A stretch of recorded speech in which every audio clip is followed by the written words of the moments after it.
The euro just celebrated its 25th anniversary, but was it always smooth sailing for economic integration in Europe? The 1970s were a period of exchange rate turmoil, contributing to the European monetary system's establishment in 1979. Two key elements of the EMS were the ECU and ERM. The ECU was a composite currency which reflected members' GNP and share of intra-community trade, whilst the ERM was based on fixed exchange rate margins where currencies could fluctuate within a band of 2.25% against the central parity.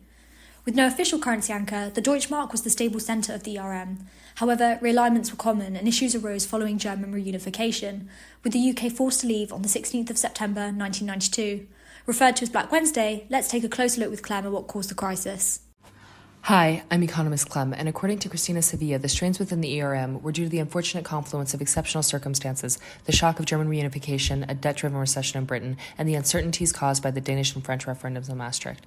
When the UK joined the ERM in 1990, the pound was pegged at a rate that many considered too high. Uncertainty in the markets were exacerbated by the potential referendums that threatened the further integration of a single market. The combination of high German interest rates set by the Bundesbank and the British recession increased pressure on the pound's ERM peg, which led to speculative attacks. Notably, George Soros, who bet against currencies he believed were overvalued and could not maintain their ERM pegs. Soros famously broke the Bank of England by betting heavily against the pound, which the British government spent billions in reserve trying to prop up by buying back the pound and raising interest rates.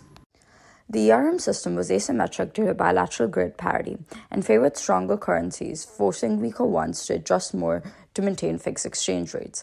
In 1990, Germany reunified, and to finance its reunification, it moved from a budget surplus to deficit, which necessitated a stronger Deutschmark. Despite the need for EMS currencies realignment, the resistance from countries like France meant that the alternative was a higher German inflation and higher rates set by the Bundesbank.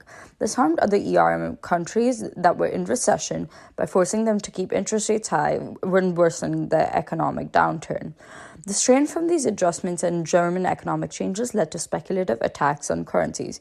Notably, the pound was overvalued, which triggered the crisis. The crisis had a much more lasting effect on the UK as compared with other ERM countries.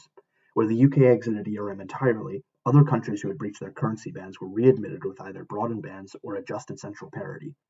Italy, which had been forced to exit the ERM alongside the UK, returned in 1996.